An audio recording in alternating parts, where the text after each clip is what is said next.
नमस्कार। नोइंग आयुर्वेद में आप सभी का स्वागत है।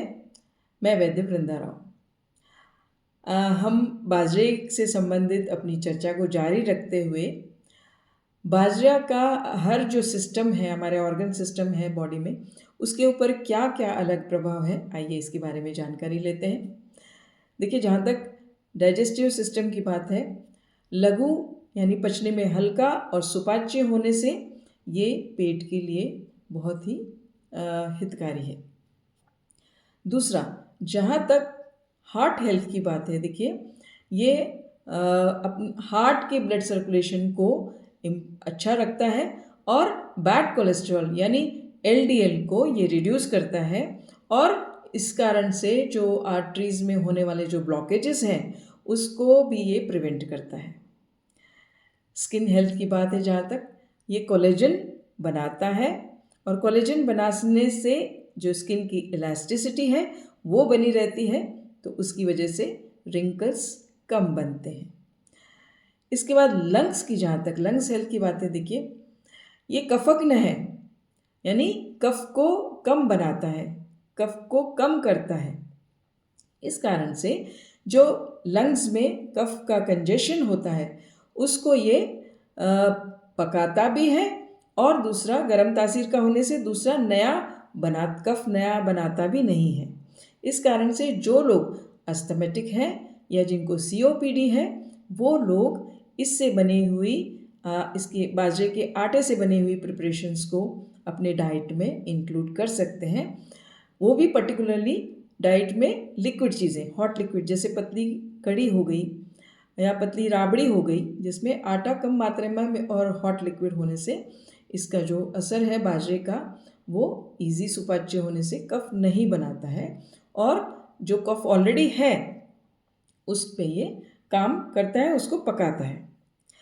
इसके बाद बोन हेल्थ की बात है, देखिए ये फॉस्फोरस, कैल्शियम और मैग्नीशियम से भरपूर होने के कारण ये हमारी बोन हेल्थ के लिए भी बहुत ही अच्छा है। इसके बाद हम बात करेंगे वेट मैनेजमेंट की। देखिए ये गरम तासीर का फाइबर रिच और ग्लूटेन फ्री होने से जो पेट का जो विसरल फैट है उसको रिड्यूस करता है और परिणाम में जो लोगों को स्थौल्य है, मेद वृद्धि है, वो लोग इसका बाजरे के सेवन करने से उनका भी वजन कम होता है और एक्स्ट्रा फैट जो है वो आपको रिड्यूस होता है। तो ये वेट मैनेजमेंट के लिए भी बहुत ही अच्छा मिलेट है।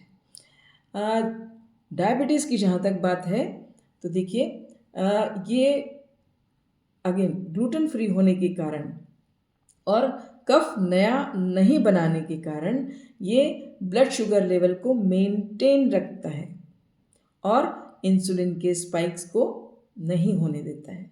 तो डायबिटिक लोग भी इसका सेवन निश्चित रूप से कर सकते हैं।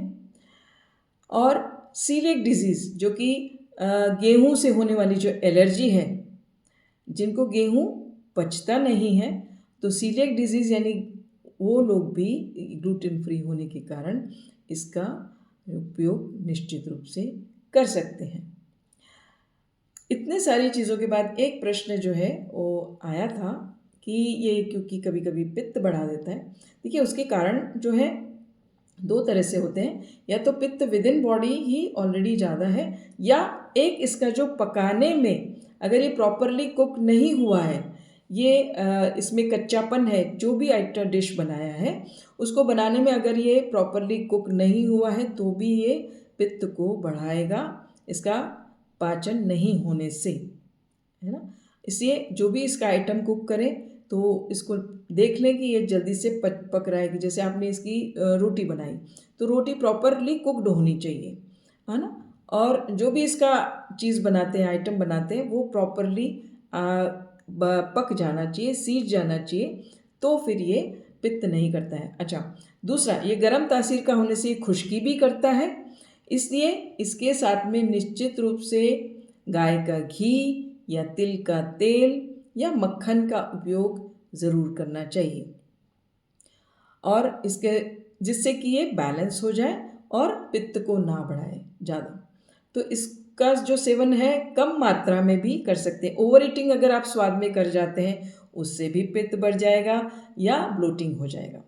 तो इसको खाने के समय थोड़ी इन चीज़ों का ध्यान रखिए, इन बातों का, कि ओवर ईटिंग ना करें और प्रॉपरली कुक्ड हो इससे इसकी आइटम, तो फिर ये समस्या नहीं आएगी।